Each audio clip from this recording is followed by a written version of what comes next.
And I just turned around and I hauled ass out of there. I was done. I wasn't dealing with that. The hypocrisy of the cult is one of the things that turned me away the quickest. When I turned my headlights on, it turned and looked at us. And one of the things I remember the most were the eyes were glowing red. I see an orb of light. It is just circling these steps like it is waiting for me. And he begins to tell them that he saw a UFO. They're basically like, what are you talking about? That's 7 foot up on a tree, peeking around it, and that's where I saw the top of the muzzle, nose, and the eyes. As soon as I made eye contact with this thing, it felt like death. Welcome back to Tinfoil Tales. I'm your host, Brandon Wright. Tonight's episode, we're going to be joined by my guest, Victoria. Victoria used to be a police officer. Victoria also recently started her own YouTube channel, the Not So Perfect Bigfoot Show. She's been interviewing guests about their weird experiences. So I'm definitely looking forward to talking with her, hearing more about her show and what she's experienced herself. Before we bring Victoria on, if you've ever had an experience and you'd like to be on Tinfoil Tales, there's a couple things you can do. You can send an email to tinfoiltalespodcast@gmail.com, or you can go to the Tinfoil Tales website, tinfoiltales.com, and go to the contact section, or you can find Brandon Tinfoil Tales on Facebook and send a message that way. All those options will work for me, so just make sure to reach out and we'll get something scheduled for a future episode. If you'd like to help the podcast out, please continue to share it around. Word of mouth and sharing it around is one of the best ways of getting more exposure for the podcast and getting more potential guests lined up. For anyone that does that, just know I appreciate you guys. You can also help out by leaving a 5-star rating and review wherever you listen to podcasts at. It helps with the rankings and makes the podcast more discoverable. So make sure to do that wherever you listen to Tinfoil Tales at, and just know it's much appreciated. You can also become a member of the Patreon. There's 2 tiers. There is a free tier and then a paid tier. The paid tier is only $1.99 a month. But with it, you get access to all of the episodes ad-free and a lot of the episodes early. So anytime I get an episode recorded, it is up on the Patreon over 2 months in advance before it's released publicly. There's also Crinkle Conspiracies, the podcast that I do that's exclusively on Patreon. So if that is something you're interested in, make sure to check out the show notes for more information about that. And also to make sure to follow me around on social media. Again, look for Brandon Tinfoil Tales on Facebook. That is one of the best ways of reaching out to me. And even if you want to be on the show, that is another option to reach out and get something scheduled. I think now we're going to go ahead and bring Victoria on. We've chatted back and forth for a while, so I'm definitely looking forward to talking with her. I hope you guys enjoy our conversation, and also make sure to check out her show on the YouTube channel. For more information about that, you can check out the show notes. We're going to go ahead and dive on in now, so sit back, relax, and enjoy the show. I'd like to take this time to welcome my guest tonight, Victoria. Thank you for coming on here and talking to me tonight. Well, thank you. Thank you for having me, Brandon. Would you like to let the audience know a little bit about yourself? Well, sure. I have a little YouTube podcast that, before we get into that, just, I'm not used to the one being interviewed, but, I was born and raised in North Carolina. I call it God's country. I am a swamp girl through and through. I love the swamps. I love the black placid water. I love, eating the blackberries off the bush. And it's just where I go, and I have my time with my faith. And it's just a part of North Carolina that I think I was blessed to be born with. And, in North Carolina, we have the coast, we have the swampy areas, we have the Piedmont, we have the mountains, and you can get there all in one day. And it's a beautiful place to live. Where I was raised up, we were raised in a area where you literally had to know someone to have property there. It was surrounded by protected wildlife areas, or either the land was owned by a paper company where they, would grow the trees and manage the land. And we got lucky enough to get a house in the area. And when I say we were in the middle of nowhere, you would probably have to drive a good 30, 35 minutes, no street lights, down a secondary road. And the road we lived on, you might see 2 cars per day come down the road. And we lived probably a half mile from the river. But in our backyard, they had a pond in the backyard. We could go fishing anytime we wanted to. We weren't doing that, although we didn't have to. Our parents would send us out back in the day to, to help put in tobacco because they wanted us to learn, work, to have a good work ethic. And so we would do that. And when we weren't doing that, we would be playing in the fields, and we had gardens that could feed a whole community. And I think our closest neighbor was maybe a football field away, and it was just paradise growing up. And it was a little place that we called it Burn Islands. And I'm 52 now, and it has changed very little. Then we went to live in the city, Lumberton, North Carolina. And when I was 21, I became a law enforcement officer, and I served in law enforcement for 17 years. My specialty was canines. I handled both explosive detection canines and narcotic canines. I was on a federal task force for a while. I was not a federal officer. I was just assigned to the ATFE. Did that for a little while. I was an arson detective, a property crimes detective. You name it, I've probably done it. In 2007, my career ended. I was in medical retirement for 8 years. I then when I was able to get back to work, and I knew that I could go out and function on a job and not re-injure myself. The only job I could get my foot back in the door was to do an animal control officer, and we eventually went to animal protection. I did that for 7 years, and then I transferred over to another local government job that I currently work at now.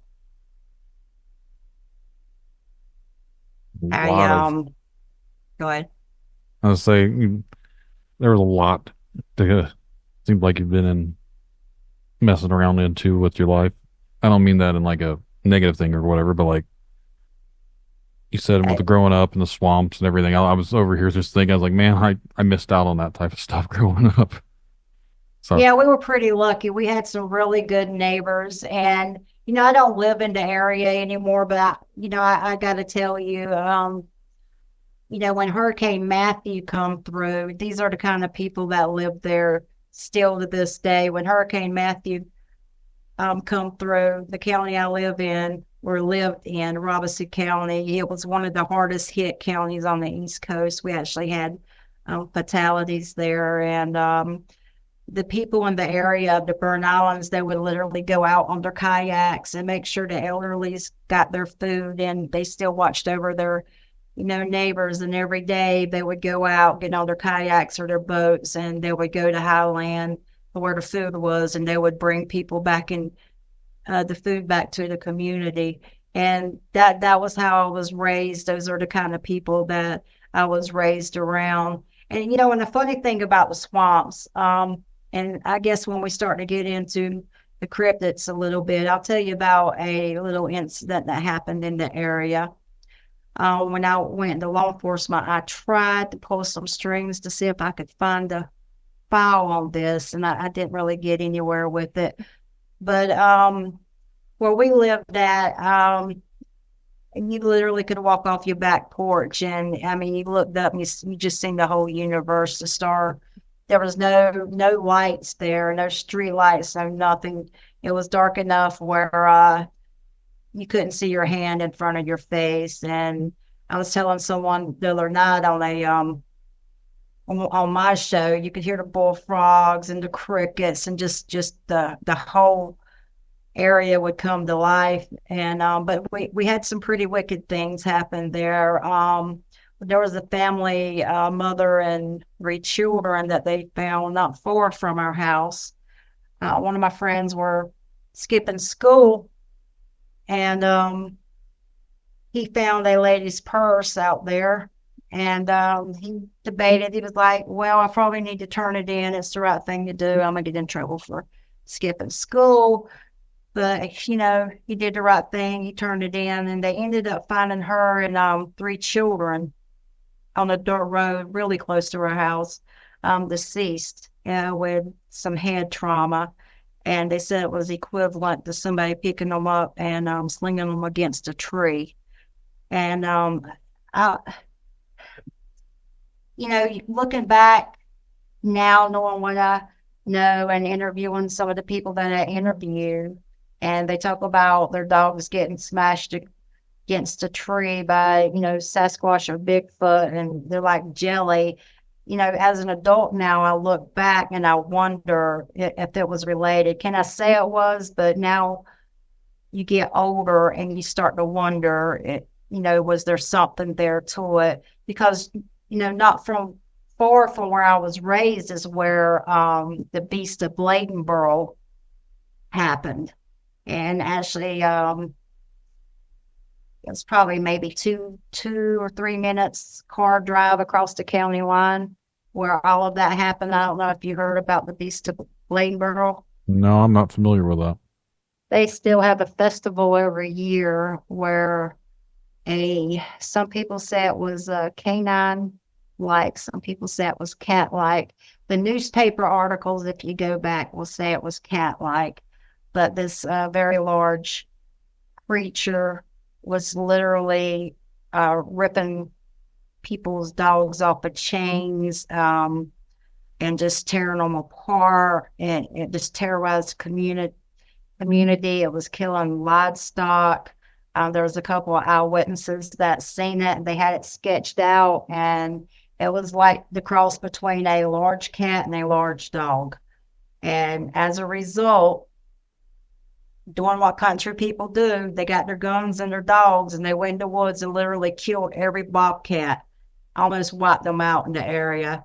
And it was true occurrence. You can still find articles on it, the Beast of Bladenboro, and that was, you know, right down the road from where I grew up at. And yeah, you're right. And it was a beautiful place. It was a beautiful place to grow up. And one of the things I remember, you know, living on the river and everything, we still had the, I guess you would call them poker shacks that were on the river. You could go to the bootlegger and, you know, get your booze and, you know, play some poker or whatever you wanted to do. We still had those up and down the river. And I mean, it was like stepping back, even as a child, you know, in the 70s and 80s.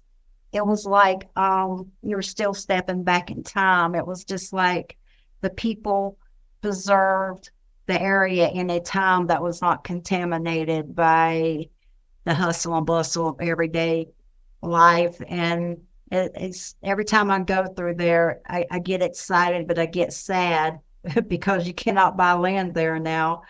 And it's a beautiful place. It really is. We actually just came up through North Carolina back in January, and right before you get into Tennessee, I forget what highway we were on. We were driving through the mountains, and my wife, I didn't notice. I saw something on the edge of the road dead, but I didn't know what it was. And she's like, "Did you see that?" It was a large black panther. I was like, "No." I was like, I saw something black laying dead on the side of the road, but I couldn't tell what it was. I'm going like 80 miles an hour, trying to not crash into the mountains or whatever. And this was in broad daylight. She said there was a big dead cat on the side of the road. It looked like a big black panther to her. I wish there was a turnaround spot, because I would have turned around, circled back, and picked it up, threw it on top of the roof of the van, so I'd had proof, because apparently, talking to other people, there's no such thing as black panthers in North Carolina. I was like, well, So we Googled that, and they claim there's no such thing there. Well, I'm gonna tell you like this, Brandon. You can Google till the cows come home, but the people in the area know more than Google ever will. And Mhm. when I worked as a animal protection officer, I don't like to do the animal control officer because we did switch over.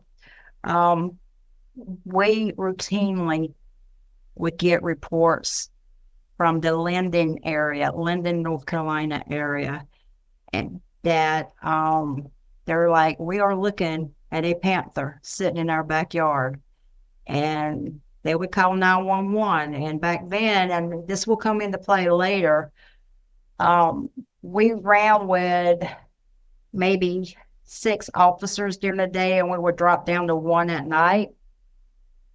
And the night officer, even though we would say, hey, that's wildlife, leave it alone, it'll go about its business, but we would routinely get these calls from that area, and they would say, we are not crazy.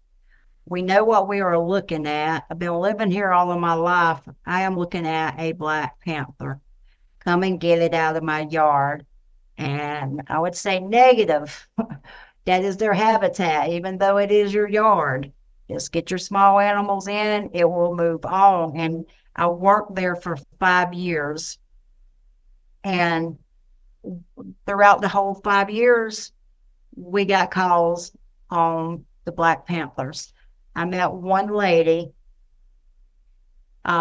She seen it during the daytime. She was going into a curve, and honestly, it was really weird because it sounded more like a wampus cat. But I didn't know about wampus cat back then that she was describing. But she was going in to a curve on Maxwell Road, Cumberland County, North Carolina, and she said when she looked at it, was coming into the curve, she looked at it, she thought it was some type of large, really large black dog, and that she got closer and closer, and it turned around and looked at her. She said it was a cat, and she said it was so beautiful and so slick and so big, and it got up and just walked across the ditch and went into the woods. She said the weird thing was the end of its tail was almost like a ball. It had a ball on the end of the tail. So, I went out there. There's nothing I could do, but she took me to the spot. If it made her feel better talking about it, and I went out there, met with her, showed me the area. She actually marked it for me. A year later, ran into the same lady. Her story, she recognized me. Her story never changed.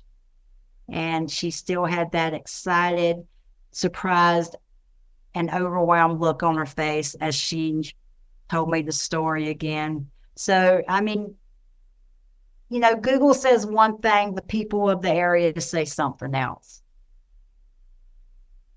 Yeah, I think when it comes to things on the internet, you're never going to get accurate readings on there. But I'd even told my wife that when we were looking, I was like, it's not going to say there's any around there. I was like, because even there's been reports of black panthers and large like jaguars or other things throughout Florida, Georgia, and they also they're not here.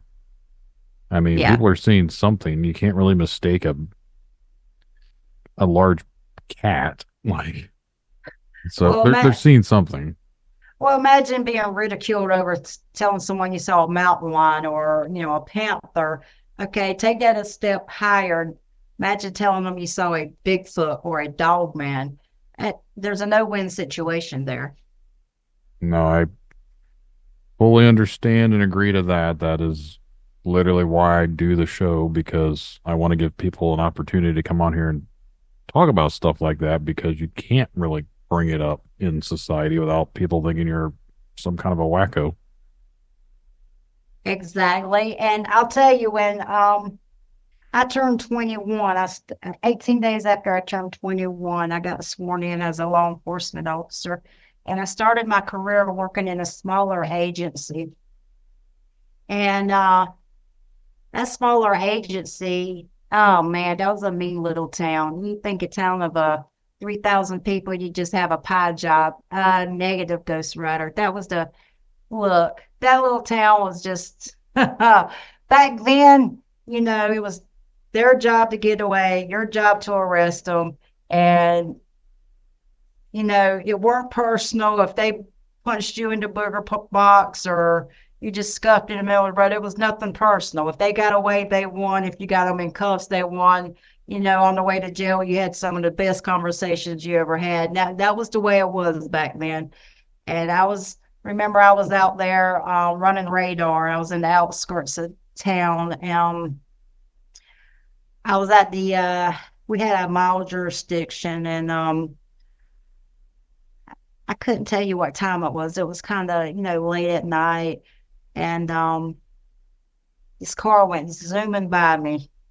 And, so I was going to pull this car over, and I wasn't really big on writing tickets, because, I lived in a poor community. It was just a poor county, poor community. And sometimes, writing someone a ticket means they're not going to put dinner on the table. So basically, if I could talk to someone and I genuinely felt like, that wasn't a habit, I didn't write them. So I was out there just running radar. This car went whizzing by me, and I was like, oh, got one. So I come up on the car, and I pulled over the side of the road. And like I said, no street lamps in this area, nothing.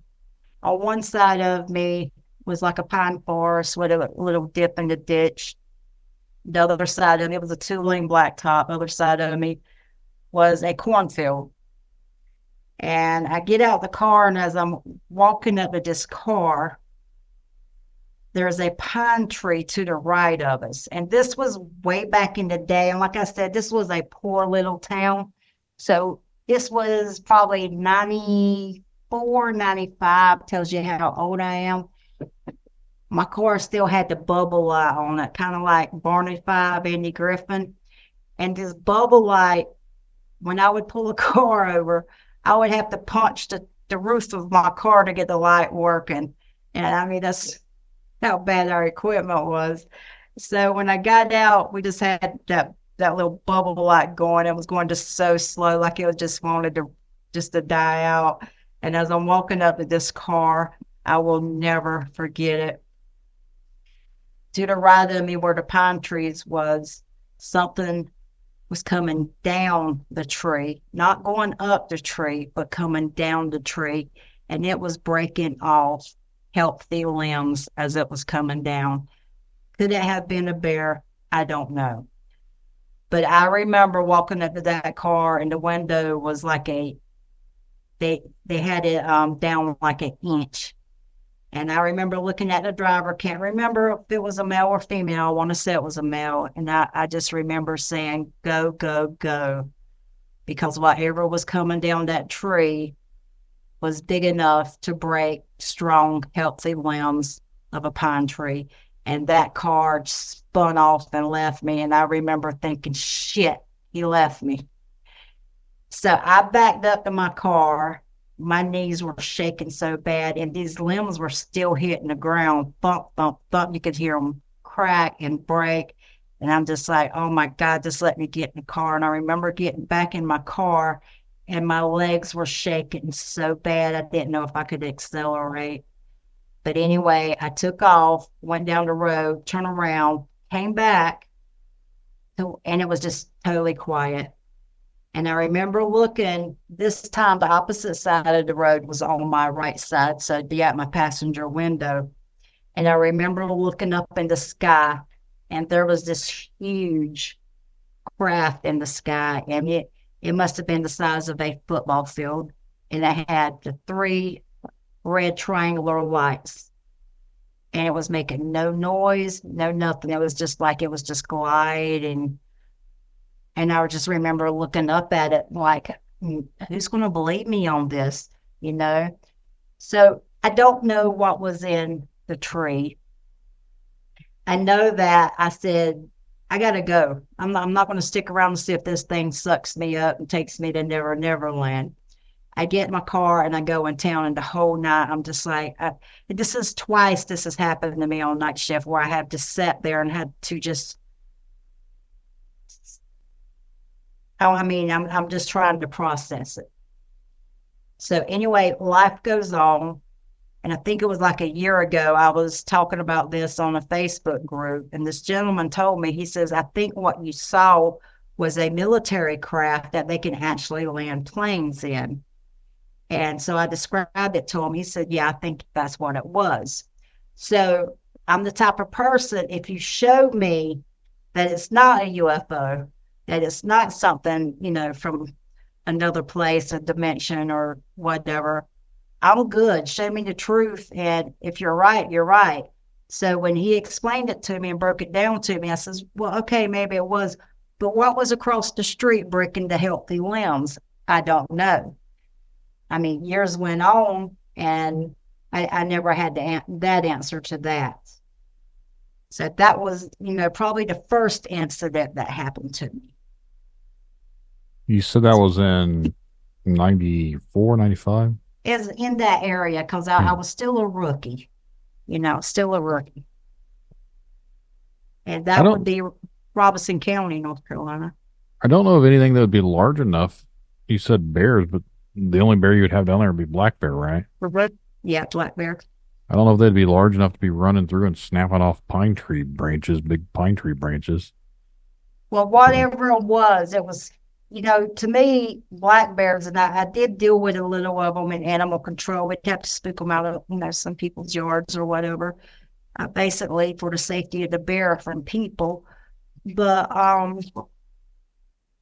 would think a black bear would go up the tree away from people, especially a strange blue light, no matter how crappy it was, and, the sounds of radios.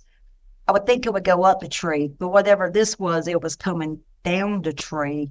And when it was coming down the tree, it was coming down with force that was just breaking these limbs off. And they were healthy limbs. You know the difference. And yeah, just to this day, I still don't know. I still don't know. But yeah, that was like my first introduction to I'm not alpha I'm not alpha dog on this planet, Mm-hmm. I don't want to quote someone else's podcast, but there's definitely something out there in the woods that I don't think people are 100% aware of. I'm not going to say that it's Bigfoot, Dogman, or anything like that, but people see something. There's definitely something, and I don't know if I'd ever want to run into another one. I've said it before one way or the other that I'd like to see it again, but I think a situation would be I need an escape route. Yeah.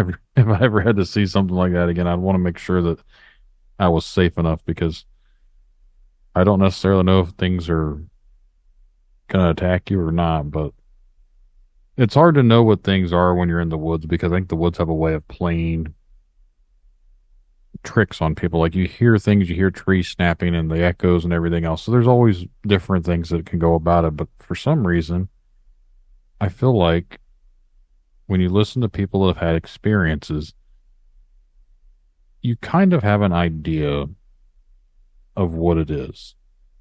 Now, back then, what did you think? You said bear or whatever, but were you familiar enough to where you would think it would be maybe a Bigfoot back then, or were you just concerned what it could have been?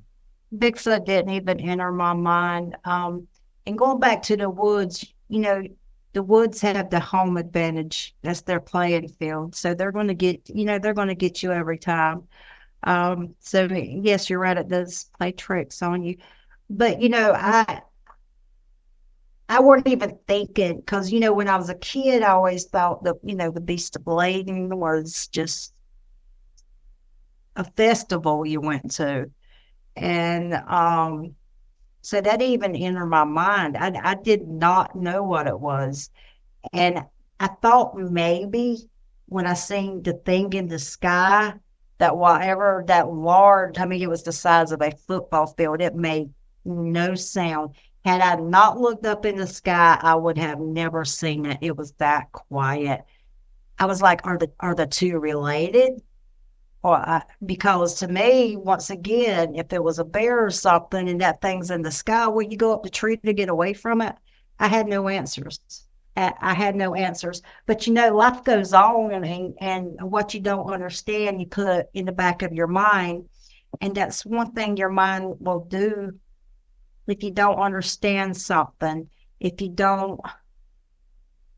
if there's no category for it, your mind will fold it up, put it in a file, and it'll put it somewhere until you're ready to remember and figure it out.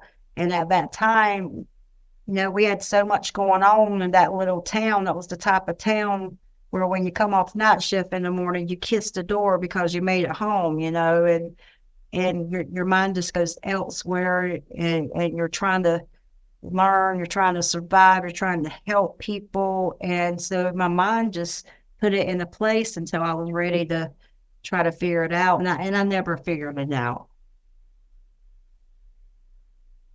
It's hard to judge things based off sounds, but sometimes you can tell when things are bigger. I said, like I mentioned, has a way of playing tricks, but like the tree snapping to me, it has to be something big enough to snap a tree.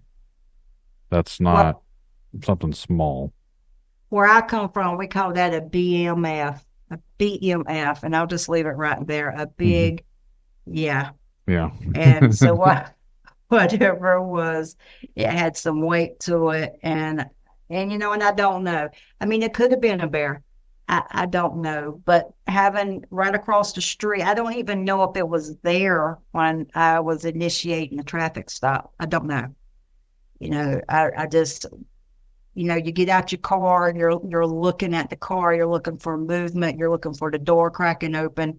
The last thing I'm looking at is in the sky across the street. So I don't know if it was there when I originally was there.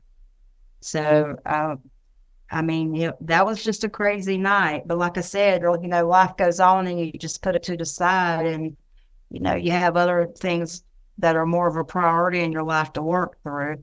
And that's pretty much where that went. My career, I then left there after 5 years of service, and I went to a larger agency where, we just covered a city. And, I was a country girl. I weren't like, there's the town I grew up in, and then there was the city that I went to work in.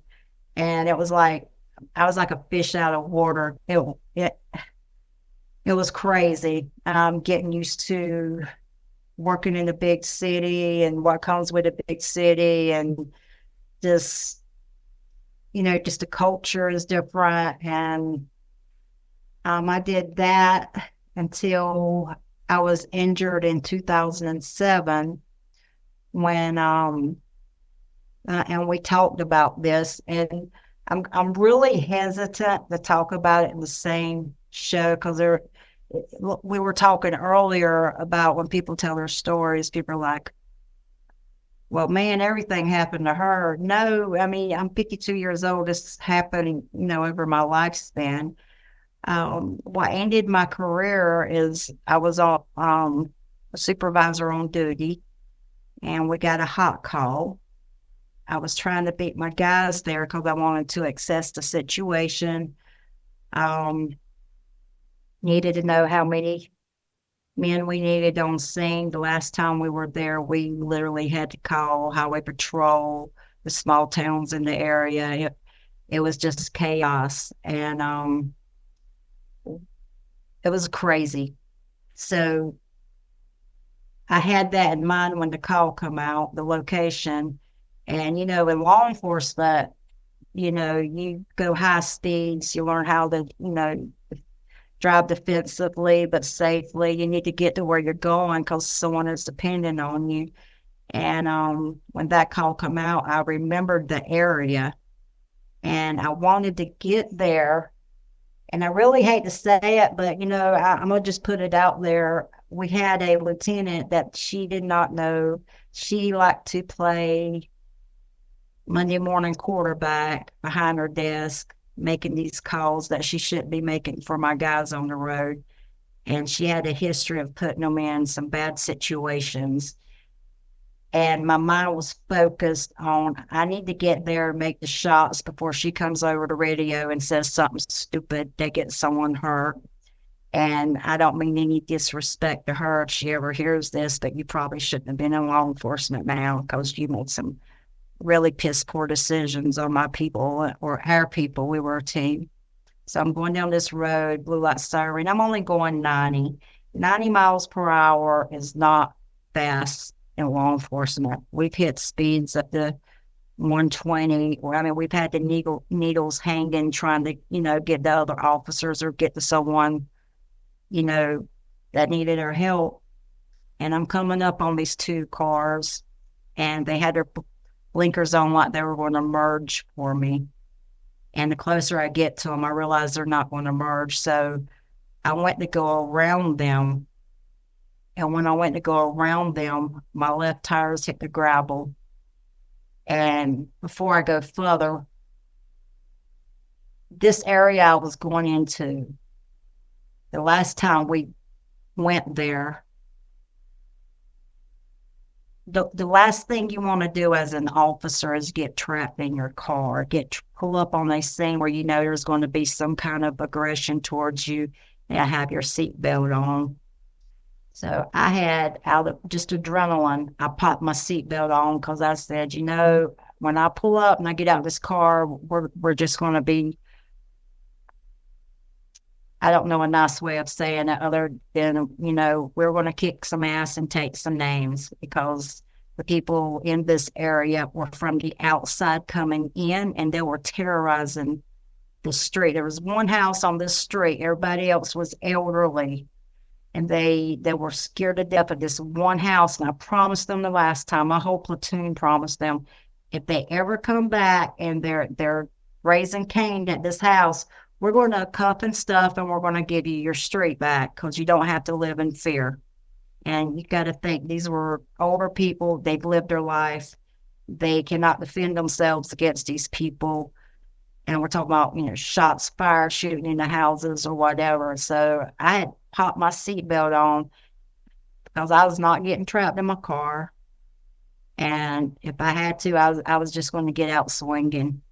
And that was just a type of, it makes me sound like a bad person, but that was just the type of area we were going into. So I had popped my seatbelt off, which should have never done it, because when my car hit that gravel, it slingshotted me across the road, and I flipped head over tails 5 times.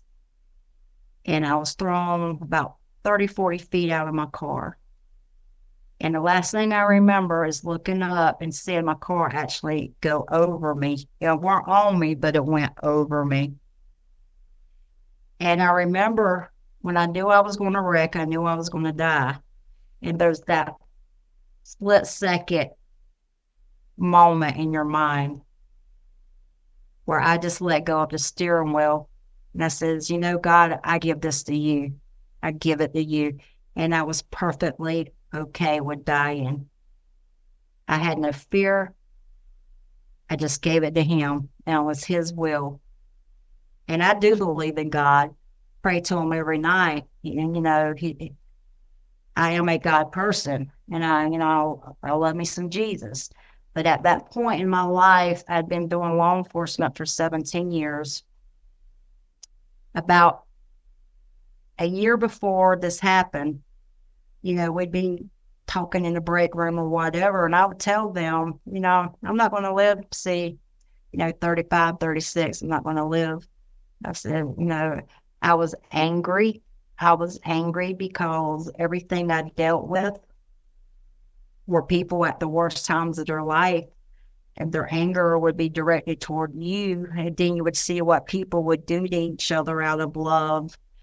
So to say you love someone and then cut them up with an axe, okay, to what people did to small children, that anger, after a while, you take that energy in, and I became one of those angry people, and you really didn't see it on the job, but,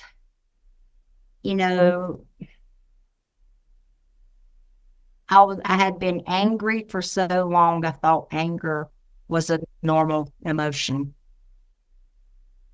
And so I had no problem with dying, And I knew I was going to die. There was that, I don't know how to explain it, Brandon. There was that moment where I just let go. I said, I give it to you, God. And the next thing I remember, I saw my car go over me, and basically the car was airborne, and the car went this way, and I was just sucked out of the window like, a vacuum just sucking me out. And then I remember, I don't know how much time had passed, but I remember waking up. I was in the cotton fields where I wrecked that. I remember waking up, there was this gentleman praying over me, and he was praying over me so intensely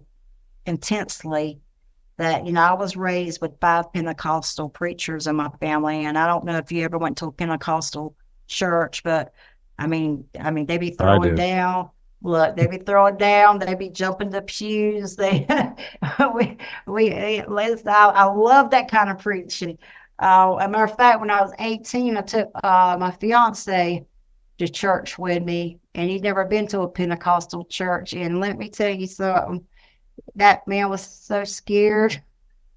He said he never heard, people talking in tongues or whatever your belief is. But when I heard the man preaching over me in the field, it took me back to my childhood and sitting in the church and listening to my uncle preach, and just the energy and just the passion, of just preaching the word of God. And I'll remember looking up, and the sun, this was in August, the sun was directly behind him. So all he was a black silhouette with like the rays of the sun around his head, and then I went, I guess, back out. What I remember after that is the paramedics came, and I was coding apparently, but I remember looking down, and I could see them working on me. And my body was it was mangled. My femur snapped in two. I broke 32 bones. And that wreck, my femur snapped in two, just like my leg was just all deformed. Everything on the left side of my body, my pelvis split open. I broke every region of my back, my neck straight down. My neck should have killed me. First miracle, well, second miracle, because I remember looking down and they're working on me. And I saw my corporal over there, saw the detective that I actually took his place on the road, or as a supervisor when he went to the detective division. And I saw the paramedics. The female paramedic, she was shaking because we were all tight. You're like a big family. And I remember looking down over their shoulders and thinking, damn, that's gotta hurt. And then I realized it was me. And then it was at that moment, it's like I just went back into myself, and I started feeling the pain, and they get me to the hospital. And long story short, all law enforcement, all the officers are going to be there. They already called my dad, and they called my family, and they're like, you got to get down here. She's probably not going to make it. And, they ended up calling Lifeline to the hospital, and they intubated me and just, took me out to Lifeline, the Duke Medical Center in North Carolina. And my sisters, and this is as just important as the journey I went on. My sisters and my mom was there. My dad was coming in from the beach, and she said when they went to roll me out the life flight, all of these officers, she said when they walked outside, they could see blue lights. As far as you could see, there was officers outside their vehicles with blue lights on, standing outside of their vehicles waiting for life flight to take off with me. And she said it just touched her so much, but I really think that energy and the love for my fellow officers You don't find that anymore in law enforcement. And, I could be wrong. It may still be there, but it was a time in law enforcement where you had good officers and a good brother and sisterhood, and you were doing it for the right reasons, and you had to go out there, and just the atmosphere and what you stood for back then was really that. What they did for me was just an example of who we were then. So in the field is where I actually had my near-death experience. But when you want to go back and you want to talk about the anger I had, that kind of comes into play when I get to Duke Medical Center. They put me in an induced coma because every time I would move, I would quit breathing. And I got to tell you about my dad. Okay. My daddy was my John Wayne, okay? I was not his biological child. I was born from an affair, but he loved me. He gave me his name, and he was my John Wayne. My dad, he lived at Ocean Isle Beach, and he drove from Ocean Isle Beach to Duke Medical Center every day for 4 months. He had congestive heart failure. He was diabetic, bad vision, and he had gout. And every day he took that trip to go sit with me for a few hours.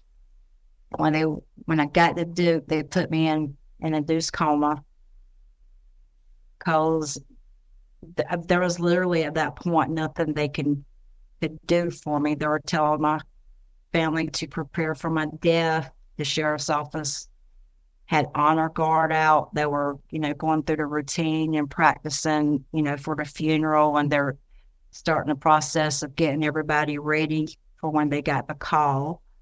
And while this was going on in my mind, I'm getting up in my mind every day and going to work because law enforcement was what I was good, and I was insanely good at law enforcement. I loved people. I loved helping people. I loved my coworkers, and it was the one thing in my life I was good at. And so it's kind of like Queen of England, Queen Elizabeth, when she said, "I am married to England." Well, I was married to my job. And that was everything I was as a person. It's what I knew to do. I've been doing it since I was 21. And some people are lucky enough to be born and are able to do what they were destined to do. And that's what I was destined to do. And I was very lucky with that. And the whole time I was in the induced coma, I was getting up in my mind every day and I was going to work. When they would put the boots on my legs, keep me from getting blood clots, in my mind, they were putting boots on me, getting me ready for mounted patrol. So everything they did to me, when you go in and you talk to someone that's in a coma, talk to them because they are aware in their own way what's going on. So I got to a point where I woke up in my mind. I woke up, was getting ready for work, and this flood happened, and I started drowning. But what I was really doing, I was drowning because I had fluid in my lungs, and I'd went into kidney failure and everything else. But in my mind, I related all of that suffering to law enforcement. So I got to a point where I woke up in my mind, and I was at work. We did a search warrant, and I was in this basement. And in this basement, it was dark and cold, and I could hear the SRT walking around there. They were saying, "Where's Barch? Where's Barch?" And that was my married name back, I was divorced then, but that was my married name. And they were walking around the perimeter of the house calling out for me. Well, I was in this basement, and, SRT is Special Response Team. And, you go in with everybody, you leave in with everybody, and they were taking, I was a missing officer. They couldn't find me, and they're like, "Where's Bart's?" And I was trying to say, "I'm right here," but I couldn't, because here's where the anger comes in. I was in that basement, and the one thing that scared me more in life at the time than anything were snakes. And as I was sitting in that basement waiting for my team to come in and get me, to find me, snakes were falling off the rafters onto my shoulders and my head and in my lap and all over the floor around me. And I could just feel the thud. I mean, they were just falling on me, and I was so scared. And I sat there, and in the old houses where the cellars were underneath the houses, well, the door to the cellar is usually in the floor in the older houses. So I'm sitting there and I'm scared to death. These snakes are falling off the rafters, and the one thing I was afraid of is like I was being used to teach me a lesson. Well, then the cellar door opens, and this beautiful golden light comes through the door in the floor, and you could see the stairs going up to, I guess it would have been the kitchen, but where the kitchen was at was where this light was coming down. And I remember in my mind thinking, if you could just get to those stairs and get in that light, you're going to be okay. But I was so afraid because I could still feel the weight of those snakes just falling on me. And they just kept falling and falling, and I heard a voice behind me. And it was authoritative but loving, kind of like what my dad would say to me. And it said, "Have faith and believe, and you shall not be harmed." And I could still feel the snakes falling on me, and I couldn't move. And after a few minutes, I heard it again, and this time it had more authority, but it was still loving. And it said, "Have faith and believe, and you will not be harmed." And at that time, I got up and I started walking up the stairs into the light, and that's when I came out of my coma. How long were you in the coma for? About 4 months. Jeez. So it was induced. But what I tell people is that, they always say, "Oh, Victoria, you must be really special because you were brought back into this world to do something great." Well, the reality is I was not special enough. And I tell people, whether you believe in God or not, I do. So this is how it applies to my life. God is the greatest fisherman. He will throw the little fish back in the pond of life to grow some more. And that's what he did. He threw me back in the pond of life. He says, "You grow. You're too little. Next time, I'll keep you." So it wasn't that I was special. It wasn't that I had anything great to do in life. I was just spiritually not big enough to stay with them. And that stays with me a lot. And I do believe, had I not listened to that voice and had that faith of a mustard seed, the same faith I had when I let go of that steering wheel, I do believe if I had stayed there, I would have died. I would have never come out of that coma. And I think at that point, that God said, "What are you going to do? You're going to get up and go in the light and grow and be a big fish? Or are you going to sit here and you're going to die? You're probably not going to like where you go." And that was my take on that. So I spent 8 years and medical retirement. I mean, I would still get out grocery shop, but I very rarely left the house. And I grieved losing my job like most people would grieve a death in the family. It was just who I was for so long. And after 8 years, when I feel like I had recovered enough, I left my medical retirement and I went into the animal service field. That is very, I don't want to say heartbreaking, but I know that's something that you loved or whatever. So it's really something hard to hear that you went through that. Well, But a lot of people go through worse, and a lot of hmm, people don't wake up and are able to go up the stairs into the light and have their life back.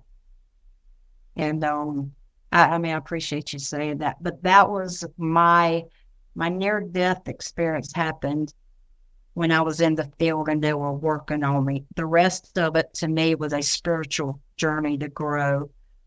And I'm not ashamed to say this, but I mean, I still fall short. I look back sometime and I think, God must really be disappointed in me because I let him down daily. And, it that is a personal struggle with me still to this day. And I think about, officers I've known that did not make it home, that had families, that were more worthy to live. And I think he spared me, and I have been such a letdown, and I'll live with that daily. Because, I mean, if you knew me in real life, I'm a very hard person to understand. I'm very withdrawn, and I'm just an oddball, and I will always be one. But I'm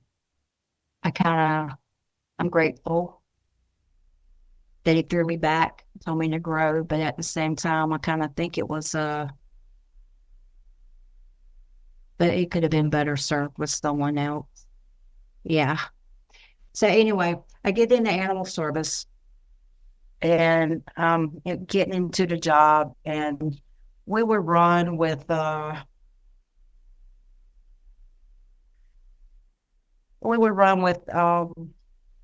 like 6 or 7 officers during the day, and we dropped down to one at night.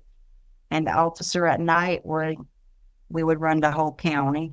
And then we would get the panther calls, or, we sometimes had to go tracking out in the woods for a wounded animal that might have attacked someone or whatever. And I was sitting there in a cul-de-sac, and we drove these full-size king cabs, F-150s.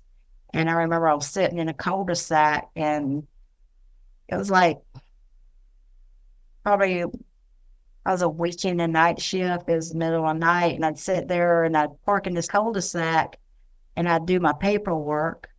And I'd always get the feeling like if I looked up, someone would be standing in front of my truck. And I just had that feeling. And it's just like something's going on, or you just get that feeling of being watched. And, working with animals, we had, like, I used to feed the fox and the raccoons there. And they know the sound of your motor when you pull up, and they're expecting you to come up. Well, I didn't see any of the wildlife, but I'll tell you what was weird. Before it got dark, there was 2 cul-de-sacs on the street. I was parked in the first cul-de-sac, and I was out, smoking a cigarette, and I saw this rabbit just running around in circles, broad daylight, just running in circles. I'm thinking, hey, it's weird that rabbit would be running in circles. It just kept going around and around and around. And I was like, I don't know, maybe I need to get it, cage it up, let it, take it in, to let it rest, maybe give it some fluids. I mean, I don't know, but being a wild animal, I just, I let it go. Never seen that. It was just weird. It was just weird. And later on that night, this probably a couple of days after feeling like I was being watched, I was got out of the truck. I was wondering, there was no wildlife there, and I can't remember if there was any sounds or anything around. I don't know. And I decided, I said, well, I'll put some dog food on the curb and see if any of the raccoons or the fox comes out or whatever. So I stepped out the truck and I popped the top over off the dog food. And I was walking up to the curb. There was this little, like, strip of woods. And we had woods all around us. Now it's developed. Back then it wasn't. And we had a creek behind us that eventually went into the river. And I popped the top off of the dog food and I went to thump it on the curve, and something growled at me from the wood line. And when I say it growled at me, I felt it in my chest. It was just like it was inside of my chest, just it rattled me. And I always explain it as a Jake break. That's what it sounded like. It sounded like a Jake break. And something said, do not look up into those woods. Do not look up. So I took the can of dog food and I bumped it really hard on the curb because I'm thinking, whatever that is, maybe it wants the dog food and not me. So I dumped the dog food out from the can like really hard. And I just backed up to my vehicle. And I got back in my vehicle and I'm like, this is crazy. So I shot up the road like maybe a mile and a half. And I went to Circle K and I got some coffee and I started thinking about that. I'm like, you know what? That's my cul-de-sac. I sit there and I do my paperwork. There ain't no way I'm going back. When you're out of the area, then you're okay, right? And you get this false sense of courage. Mm-hmm. So I go back to the cul-de-sac and I'm standing behind my truck. And I want to say I had my not my hazards, but my brake lights on because the whole area was dark until you turned into our facility. And that's where the street lamps were, but there was none coming up. At the time, there was none coming up. There is now. And so I'm standing on the back of my truck where the tailgate is, and I got my coffee in one hand and my cigarette in the other. And I'm trying to figure out, what was in the woods. What did it growl? I mean, it was just a weird growl. It vibrated. You felt it. Is all I can say. It was like standing beside a truck and somebody's Jake brake, and it was just crazy. So I'm standing there and I look up and this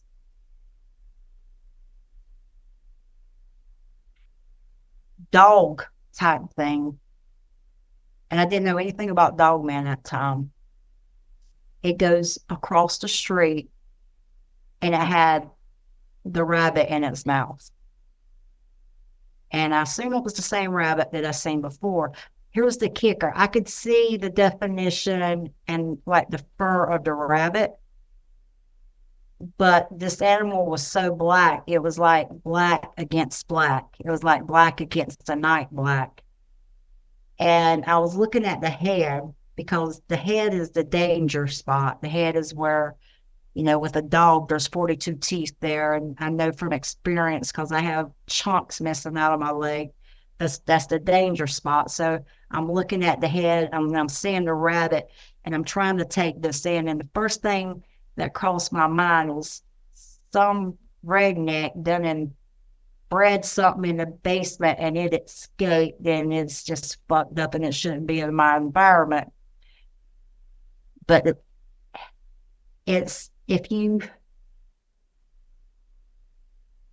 when I go through the internet now and I see these thumbnails of Dogman, it was nothing like the huge oversized just beast coming down on you. Because first of all, this thing was on 4 legs. Don't know if it had paws. Don't know if it had fingers. I don't know because I was looking at that head. And the head, I was looking at it from the side, and like I said, it was like a black on against the black sky. And I don't know if this makes sense, but it was black enough you could see the difference in contrast. And it had back then, I would say it was German Shepherd because I worked German Shepherds. But, years gone by, I said it was more like an Akita snout. And that rabbit, it was almost fully engulfed that rabbit in its mouth. And the ears were laid back, which would be typical of an animal that just caught prey. You know how they just put their ears back like they're proud of something, but it was huge. It was not. I've had people say, well, maybe it was a dire wolf and they're not extinct. No, this was not a wolf. It was an oversized dog. This was huge, but it was not like you see in the thumbnails. If you take what I saw on all fours and you stand it up, you would have a Dogman, but a very toned down Dogman. The one thing about the arms, and I'm looking at it from the side direction, and about 20 seconds, if that is gone. But, with my background, I took a lot in. The arms were like a bodybuilder, but not like a big bodybuilder. I mean, like it had biceps. And when it was the stride on it was just off. It was almost like it was pulling the ground into it. I don't know if that makes sense, but it did not look like it should be on all fours, but it was on all fours. I do not know if it had a tail. I do not, like a bushy tail. I do not know what the hind legs look like, but I know this was abnormal and it was not meant to be in my environment. It was not normal in my environment, and it was huge. And I would say on all fours, it would be level with the tailgate of my full-size F-150. And it was just huge. But it was not like you see in the thumbnails when you see Dogman videos. It was like a toned down version. And I remember sitting there, I get past, and my mind's taking it just like when I was, an officer in that small town. My mind is trying to figure out where this belongs in my mind, and it's trying to find a place for it. And I'm sitting there, and I remember I'm holding my coffee and my cigarette, and I joked later, and I said I'm a professional coffee drinker because I never spilled my coffee, but I'm just sitting there like, and excuse my language, but I'm sitting there like, what the fuck was that? And I got back in my truck and I just sat there for 2 or 3 minutes. Then I drove off and went to the Circle K, and I just sat there and I was trying to process it. And I'm like, then I started second guessing. Did I really see that? Or was I mistaken? There was no way that existed in my environment. No way. And I mean, it stayed with me. And so I went online, kind of like you did, and I'm trying to figure out what I saw. And Dogman popped up. And I said, okay, that's probably what I saw. And I do not like the name Dogman. I don't like that just, when you're trying to tell your story and you say Dogman, it just, someone that's really trying to listen that don't know about it, that kind of kills it when you throw like that terminology, Dogman. This was a canine creature that I have never seen in a textbook, in real life, at the zoo, or anything else. And I know it did not fit my environment. And I probably sat on it a couple of months. And I told my co-workers about it, and they're like, well, it'd been a bear or a wolf or whatever, but it weren't. And that's really when I got into, the cryptid world, and kind of felt like, okay, I'm weird anyway. I don't really fit in, with the norm anyway. So why not go down this rabbit hole? And I remember one day, I was going through Facebook, and I was just, getting into it. And I never realized there was like these groups in Facebook and Bigfoot and Dogman. I was like, wow, I hit a gold mine. All these people know stuff. And what I didn't realize, it can be a very cold and manipulative and kind of backstabbing community. When you find good people in the community, you have a tendency to stay with them. The good people are good, but you always have those that just will ruin the whole community. And it's really important to find those good people. And so I went down the rabbit hole. Well, I found a post that I liked one day, and I went to save it to my Facebook page, but I thought I had locked it where only I could see it. And apparently I made it public to my friends and didn't know it. Just went around like, okay, everything's normal. Well, my friend contacted me and he was like, hey, that post you put on there, I got something to tell you. And I'm like, what post? What are you talking about? And he said, the Dogman post. He says, I didn't see a Dogman. I saw a Bigfoot. And this is someone I was raised with, going back to where I was raised at with the tobacco fields and the blueberries and blackberries growing wild and where I was raised at. And the first thing I did is I went to my Facebook and I just deleted it because I was like, I'm kind of strange, but I really don't want that out there. And so I called him. And his name is Richard. You don't mind. His story is actually on my YouTube channel. I said, so tell me what you saw. He says, well, about 20 years ago, he was in the area where we grew up at, and he had got on a John boat. And he decided that he was going to go down to the river, the Lumber River.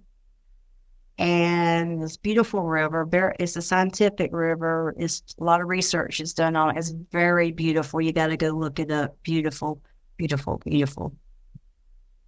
Dropped his boat in, went under the bridge. He just kept hearing something on the riverbank. And he's like, got this feeling like he was being watched. And he's just out with his little John boat, just as proud as he could be with it, because, he saved up and he was living the life, on the river.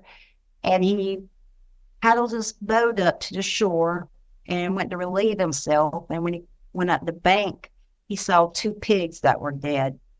And they were laying head to head on their side. He said it was really strange because I remember looking down at the pig and thinking, who could catch a pig and beat it with the head in with a sledgehammer? He was just like, it was just weird. And he didn't think anything else about it because, weird things happen in the swamp. And he's like, well, that's weird. Let me go back fishing. So he gets back in his John boat and he goes to the other shore. And back then, he had an eye that would kind of look off to the side. He's had it corrected with surgery now, so he can literally see to what would be our peripheral. He could just see like a good distance to his side. He had very good peripheral vision. And he caught something at the corner of his eye, and he turned around and looked. And he said there was a Bigfoot standing there, and he said it was just black and had the black skin, and he said like the fur was matted, and he said it was just looking at him. And he said he felt pure terror.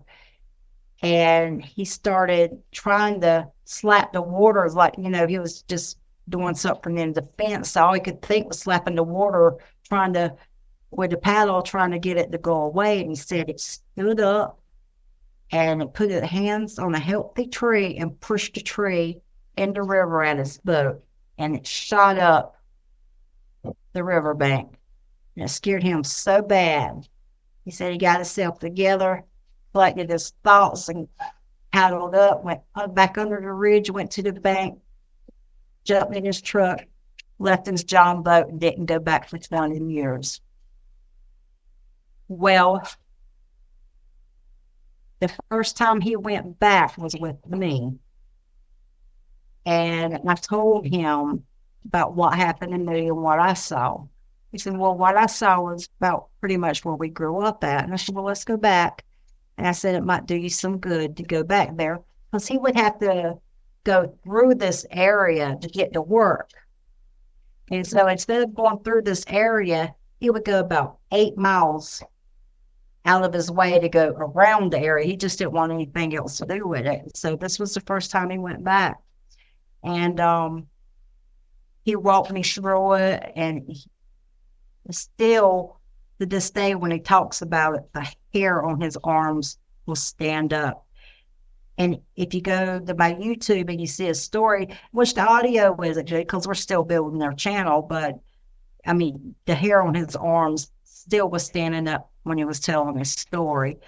So we started thinking, I said, well, I really want to go see and try to experience what I saw, because what I didn't tell you is a couple of months, no, yeah, probably a month or two after I saw what I did in that cul-de-sac, one of my friends called me, and she still worked in law enforcement, and she was a detective, and she called me. She goes, hey, can you do me a favor, kind of on the down low?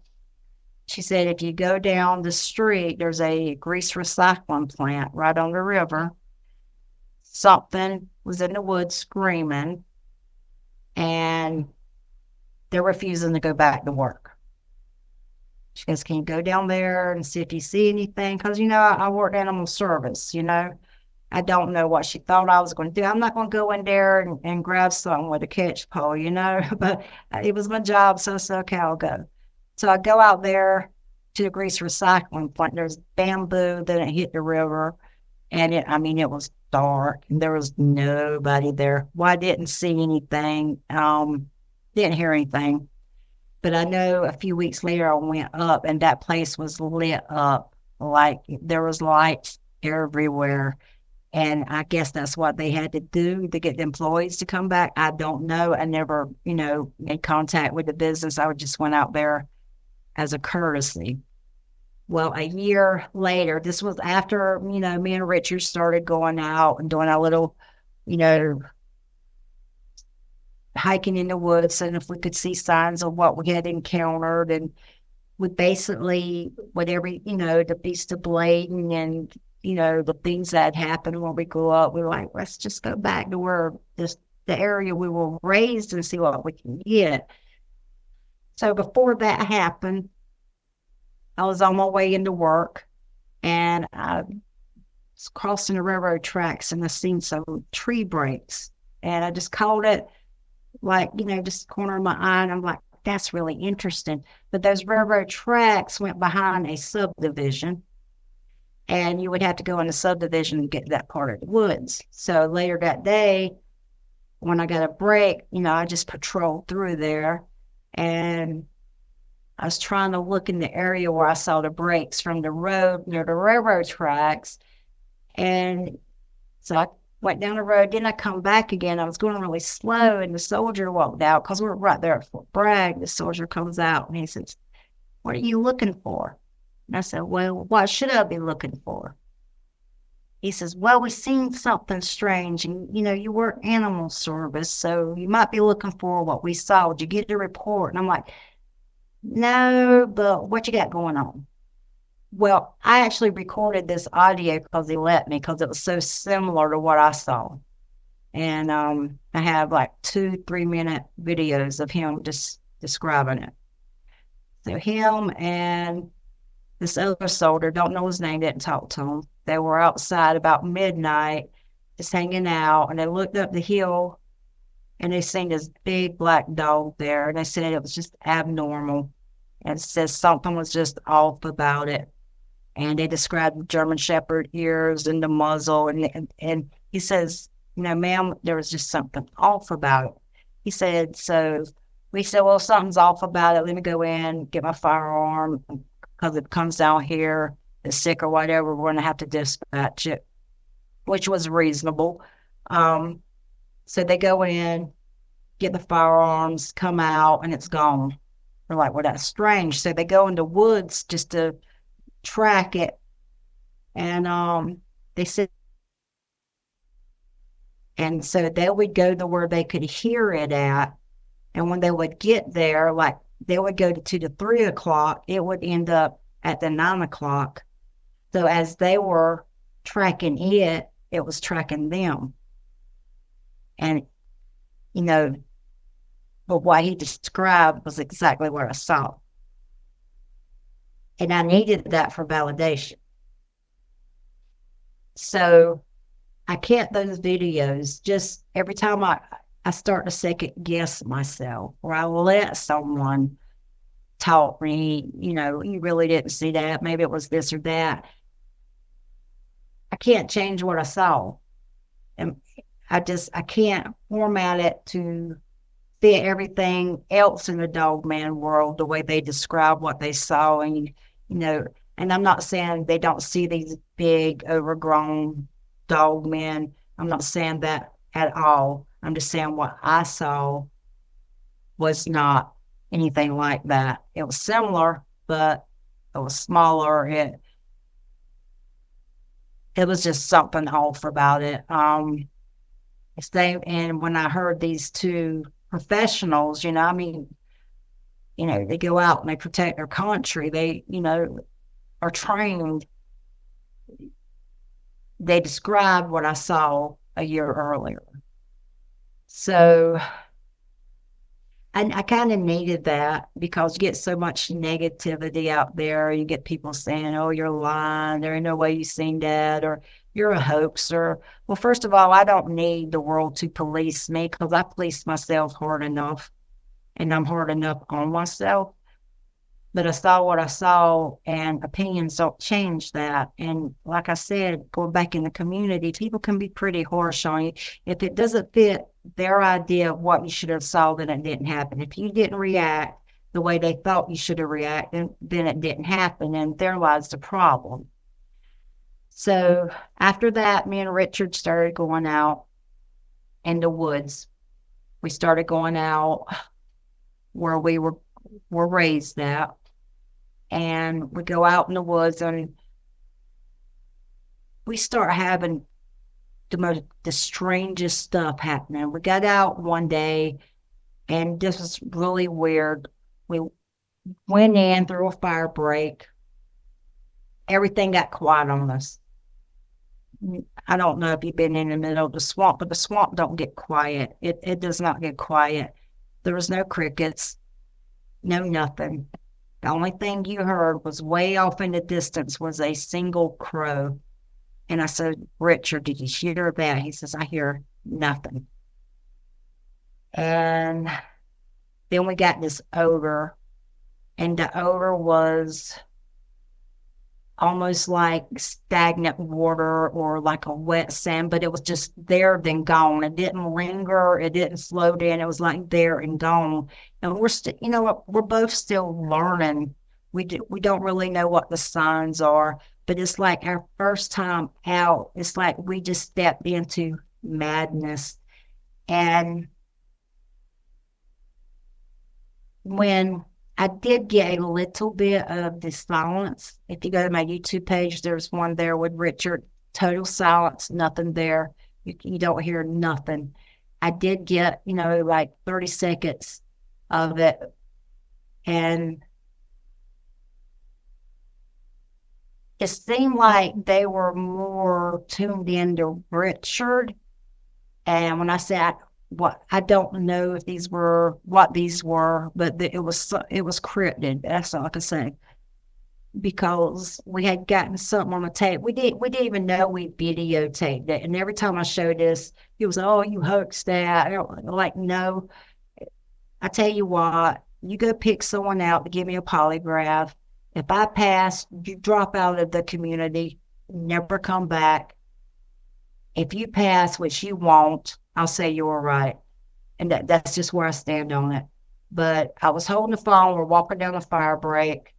And with me having a canine officer background and stuff, and you always help your dog when your dog gets tired. You start man tracking. And I'm looking at these little game trails that's cutting in through the kudzu vine. And I had my phone on. That was in my hand. We were walking. And I said, well, look, there's a little game trail right there. And I just take my phone and I just pointed it toward a game trail. We're still walking, and I pointed it back, and I was like, we sound like elephants out here, and we're laughing and giggling. A year down the road, I was about to delete it. One of my friends in England wanted to see what our research area looked like, so I sent it to her. She goes, you are not going to believe what's on this. And there's this thing sitting in the kudzu vine. And when I turn my phone, like, look, there's a game trail, and we're laughing, and I don't turn my head with the phone. I just like, look, there it is. And I turn my head, start back talking to Richard. This slender, black, it looks like it has shoulders, thing is sitting in the kudzu vine. The sun is behind it, but it's like got reflection off the cheeks. and it turns its head and it just looks at me. Never seen it there. Don't know what it was. But when you take that and you tie it into everything that's ever happened in that area, tells me it was something cryptid. She sends it back to me, and I'm like, this is crazy. I sent it to Richard. He was like, oh my God. I'm like, I don't know what it is. I said, it's not a bear. Yeah, but he was like, well, it looks canine type. I'm like, oh my God, I think it could be the beast of Bladen or Bladenboro. And he was like, well, it's right down the road from it. I don't know, but it's really freaky. And here's the weird thing about that. We would have something strange literally every time we happened there, but just enough where we couldn't say what it was. So the day that we caught this thing on tape and we didn't know it, we had the odor and the silence. And, we were like rookies in the field. We're like, yeah, we hit go. Yeah, yeah, yeah. We're going to find us a Bigfoot. Well, we found something. We just didn't know it. So we were getting a little freaked out, right? So we're like, oh man, let's just go eat, get ourselves together, and let's come back. We're like excited. We're out of the house doing something. And we thought, yay, we're the Bigfoot world. We're researchers. Yay. And we go grab something to eat. We come back. And when we start to go into the woods, where you break into the woods and you go down like a little path and you hit a fire break and it just goes straight by this creek that then turns into the river. Well, when we start to enter it, the swamp again, something had took saplings from each side of the entrance, the trail. They took those saplings from the left side to the right side, and in the middle of the trail, they wove the saplings together to where it blocked the trail. And we got a photo of that, and right under that was you had some pine straw and some leaves and dead brush. Something it looked like it took its fingers and fluffed up the natural debris around the sapling, like 6 foot wide, into like a large U shape. And I've never seen that. And I've asked people, have you ever had that happen to where something took its fingers and just dug a U shape into the natural debris? And they're like, well, no. Well, so we went through actually we didn't go through the saplings. We're like, let's just leave that the way it is and go around it. The further we got, the more we would find where a sapling was taken from this side of the fire break, to that side of the fire break, and they were twisted and woven together. And we kept finding those and kept finding those. So we would start going out routinely. And during this time, we still didn't know we got something on the video. And then the hurricane come through. The Hurricane Matthew come through about that time. I think it was Matthew or it was the one after that. And the whole area was flooded. Well, I had a friend that had just retired from North Carolina State Highway Patrol, and he used to pick on me so bad about my Bigfoot stuff and, the Dogman stuff. And he was just, he was like, there's no way. I've been in those swamps all my life. He was just one of them country boys where you go on his Facebook, he has pictures of him holding a rattlesnake out the swamp, and he's holding it like, oh, look what I got. And he would, release it, just country boy. He's like, I know everything in the swamp. Well, he said when the hurricane was coming through, he called me and made it a point to tell me this. And his brother was standing on the back deck, and they heard a scream coming out of the swamp. He told his brother he had never heard anything like it. It was almost a dreadful, just pitiful, he said, I've never heard anything like it. And when he told me that, I called Richard. I said, Richard, I just talked to so-and-so. This is what he heard. I'm like, he don't be doing the Dogman and the Bigfoot stuff because he thinks we're going to go to hell for doing that. I said, well, listen, this is what he said. I said, I wonder if they survived.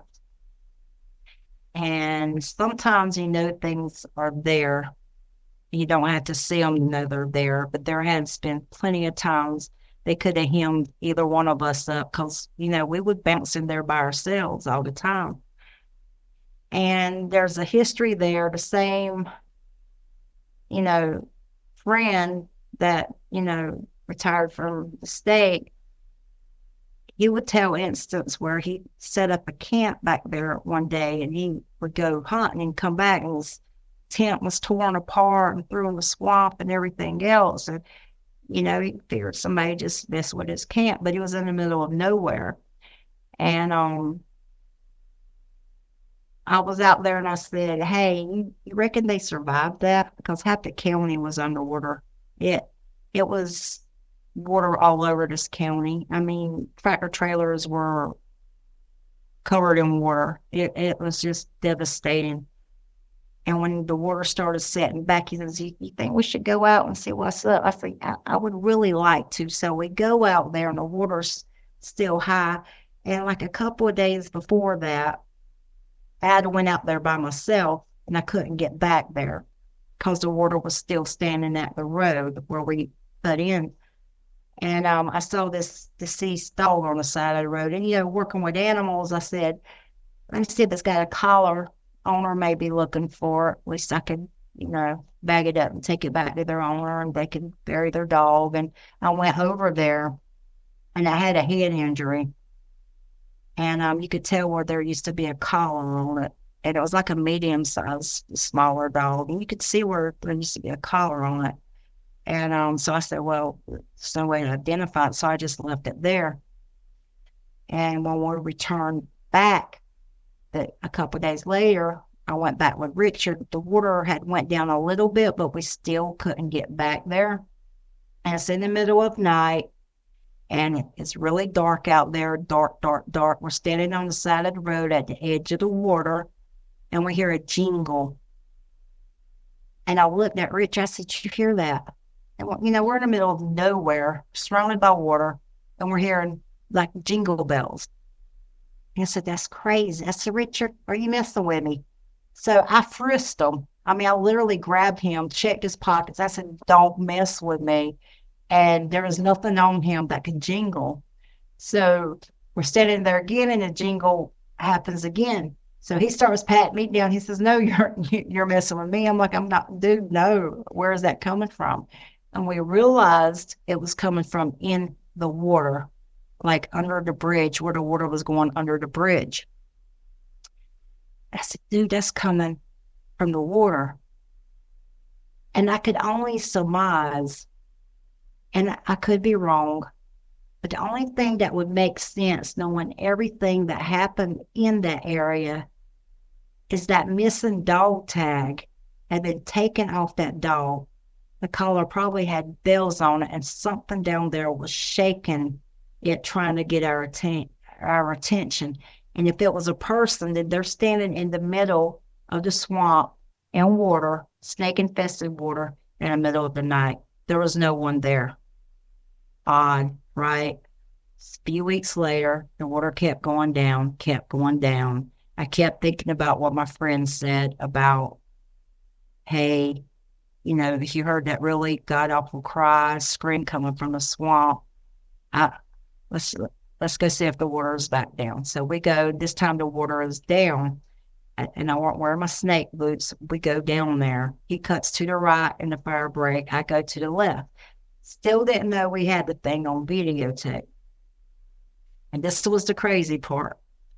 I don't have my snake boots on. I know there's water moccasins, copperheads out there everywhere. So I would take a step, look, take another step, look. And I did this all the way back to the area where we got the thing that we didn't know we had on video. And I went by there like 15 feet.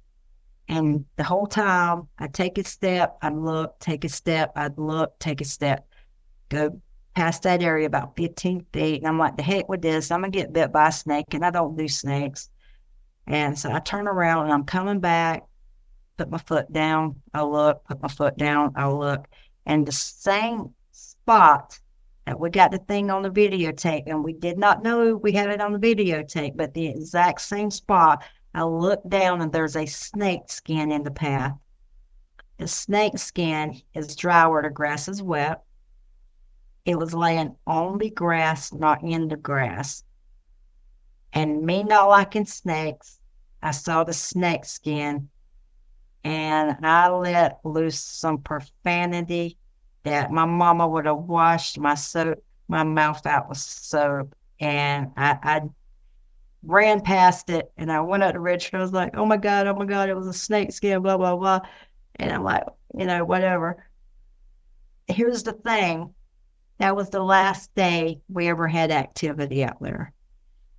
And when I look back and I think, and I don't know, I think, did they genuinely, because we had been out there so much and we have always respected the land.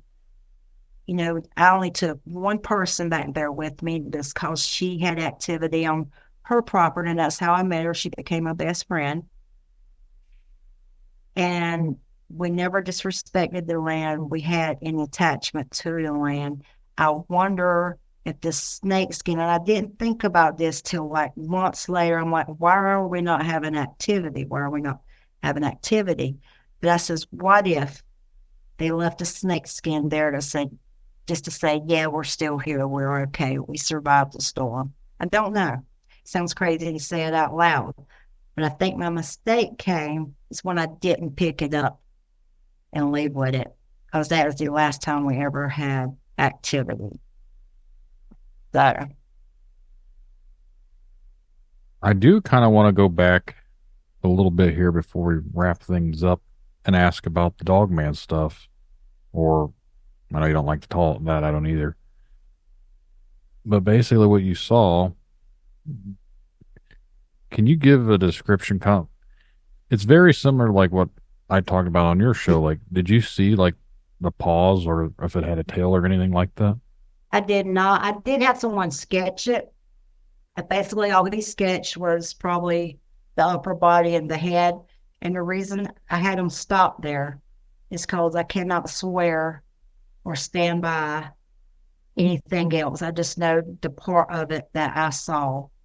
And that would probably be midway back up to the head and probably down where our elbows would be. I would just remember seeing like the massive, like the arms were almost like a person's arms, but they were reached out, stretched like it was in stride, like an animal on four legs, but it was like it was pulling the ground toward it. But the head it was a big head, but it was proportionate to the body. It didn't have a long neck. It was kind of, the neck weren't like long like a German Shepherd, but it wouldn't be short like something like a boxer or something. It was just a big head. The ears were like laid back, but the snout was like a Nikita. And it was like it was a body, the upper body was almost like a bodybuilder, but it was like toned down muscle, not like you see in the thumbnails.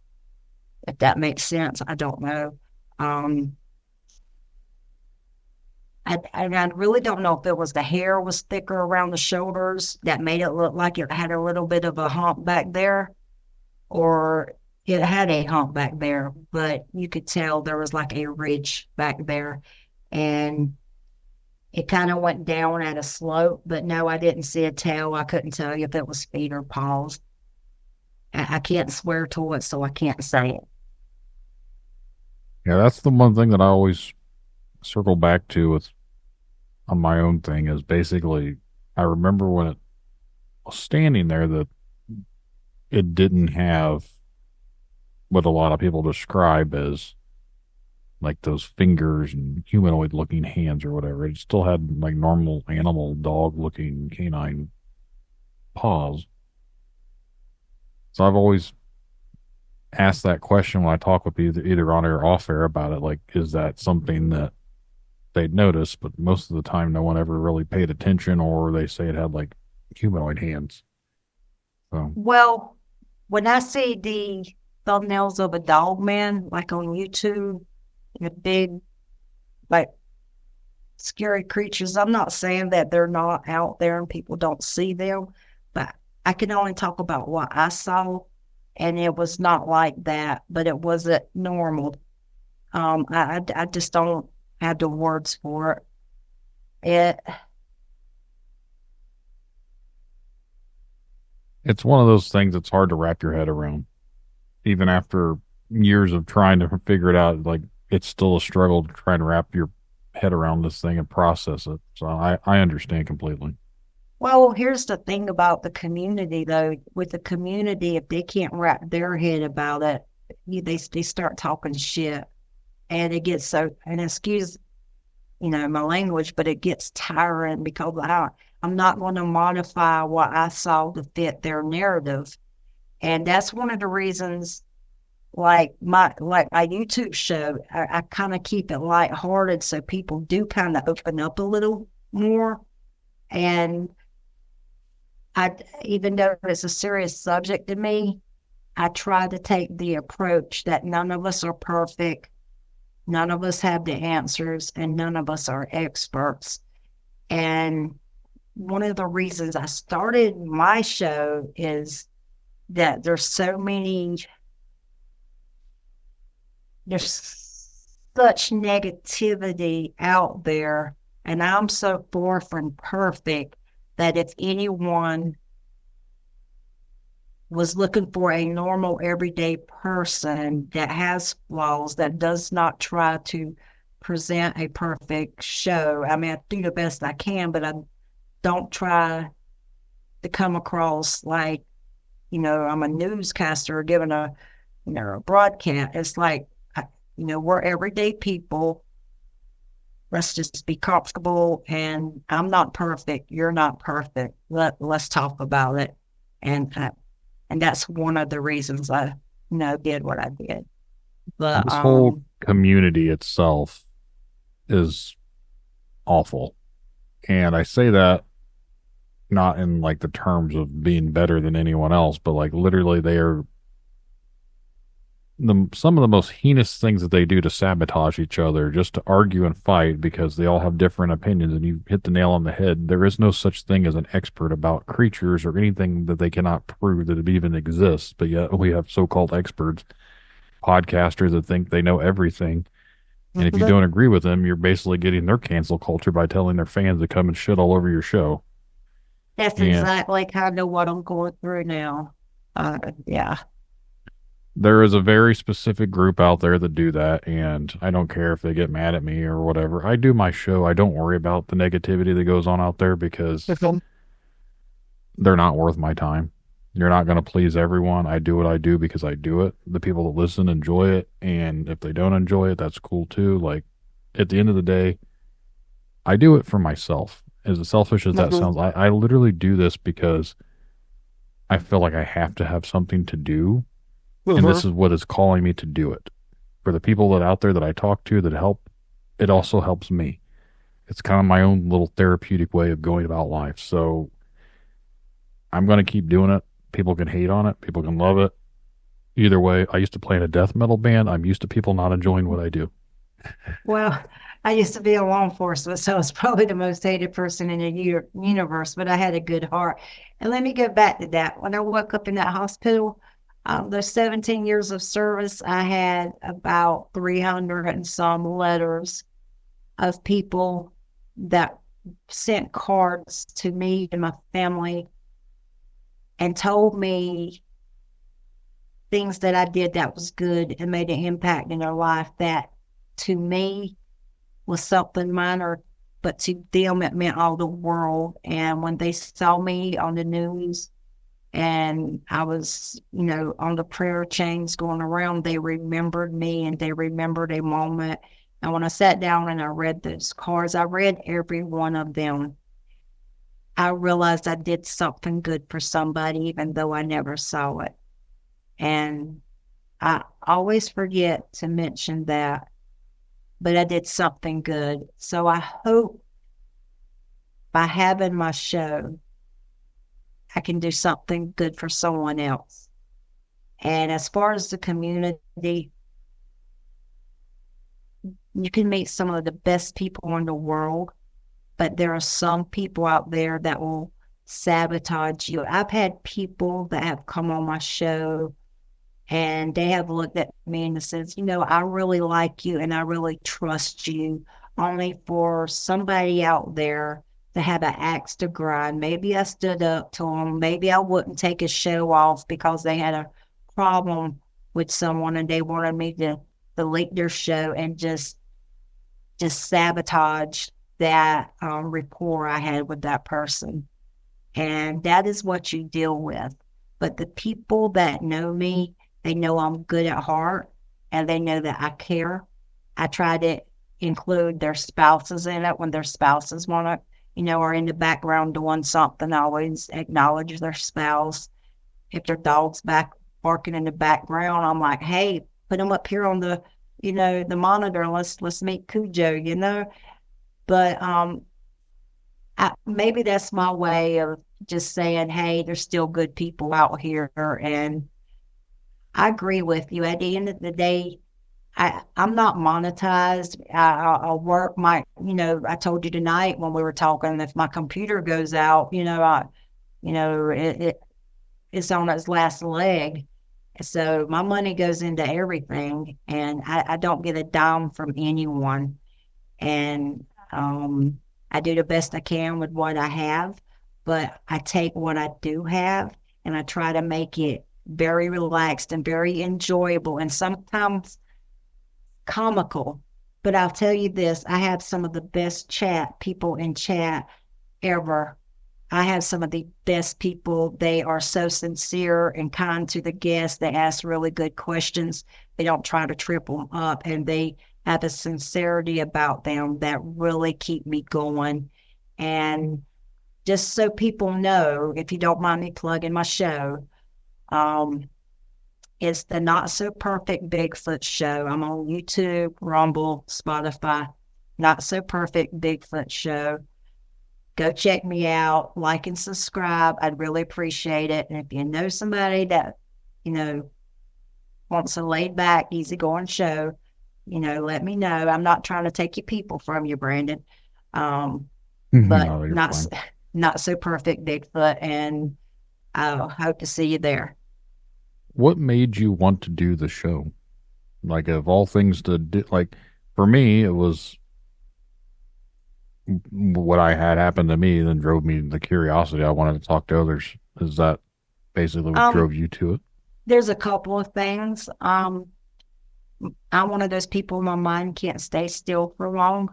And I just, the silence, I don't like to sit still because my mind just, the other thing is I do not want someone to be treated the way I was treated by some people.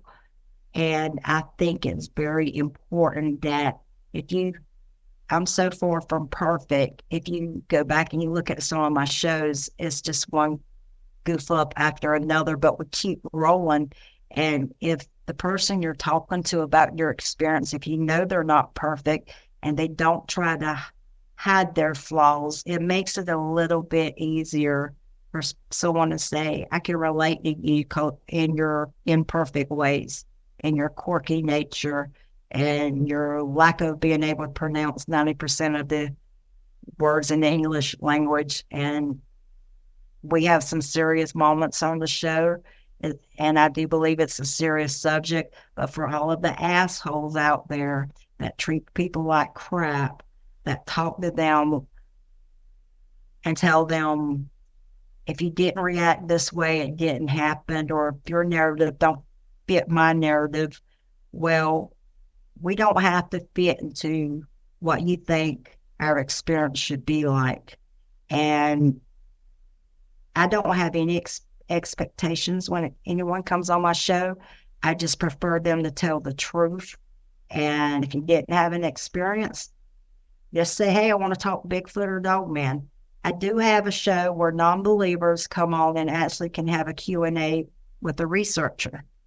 And, we have fun with it. And I did it because I don't want people to be treated the way I see so many people treated out there. And I think you're a really good guy for doing what you're doing. Your podcast is awesome. And you're just awesome. I would eventually like to go into the kind of down the rabbit hole.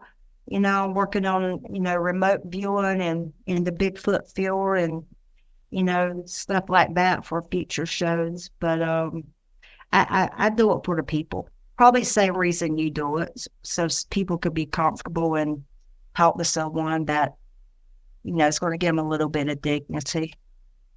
I will give you a warning from my own personal experience.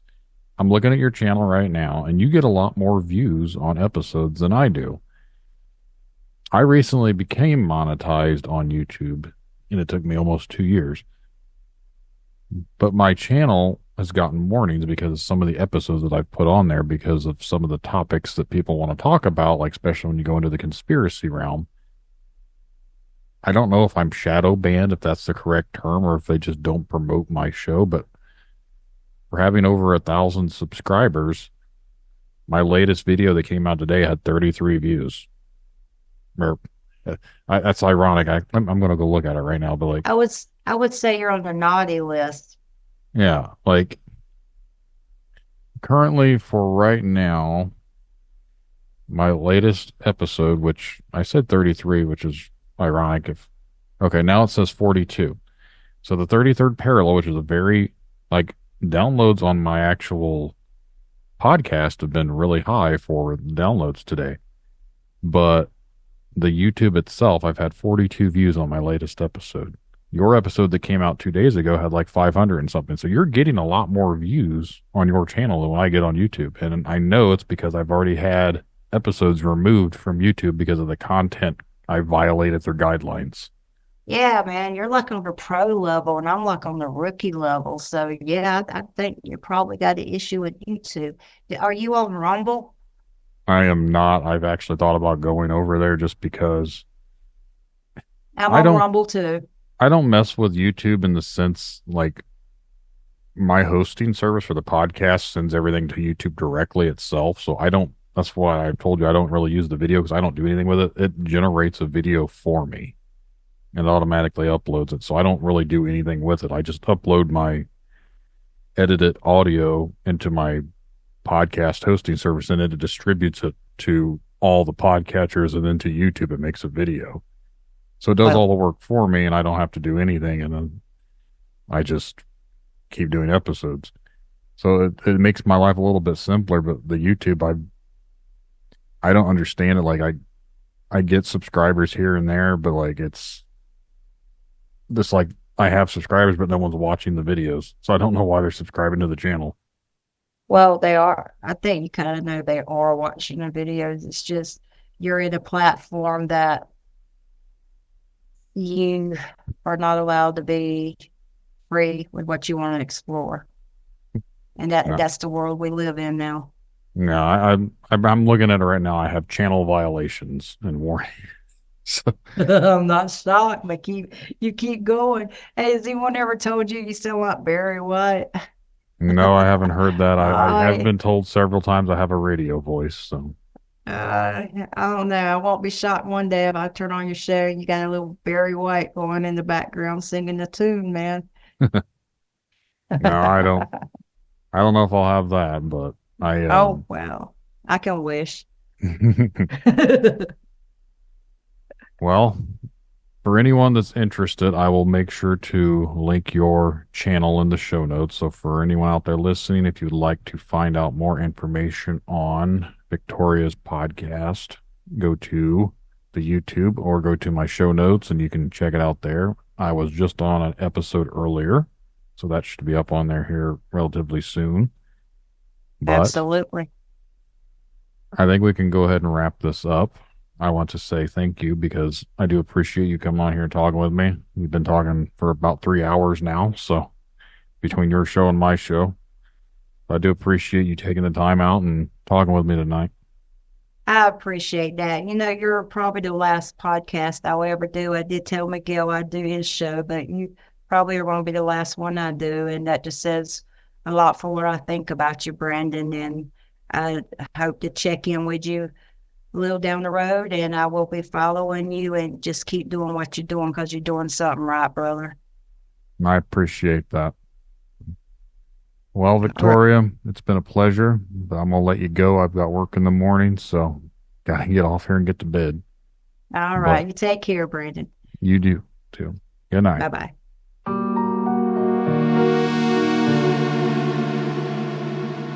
And that's the show, everyone. I really hope you guys enjoyed the conversations. If you would like to be a guest on Tinfoil Tales, remember to send an email to tinfoiltalespodcast@gmail.com or go to the contact section of tinfoiltales.com. Just get your message to me. We'll get something scheduled for a future episode. And just remember, the truth lies in the stories we share, the connections we make. Stay curious, stay open-minded. Thank you all for joining us on this journey. And until next time, keep questioning, keep seeking, and keep exploring the unknown. Good night, everyone. Tinfoil Tales in the headphones. Yeah, it's time to rock. Got a story about a cryptid creature. Let's take a walk. Bigfoot, Dogman, they're out there in the dark, but the truth is out there like an neon spark. UFO sightings got the whole world shook. Conspiracies unfold like a story in a book. Media control, trying to keep us blind, but I won't be fooled, gonna use my own mind. In history, they don't want us to know the secrets they're hiding, the truth they won't show. Dominate our society, they keep us in chains. But I'm standing tall, it's time to break the reins.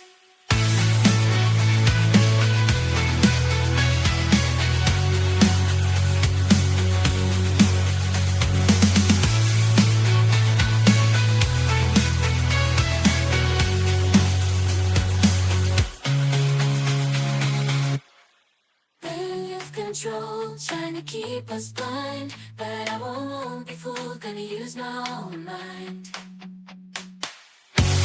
In history, they don't want us to know the secrets they're hiding, the truth they won't show. Down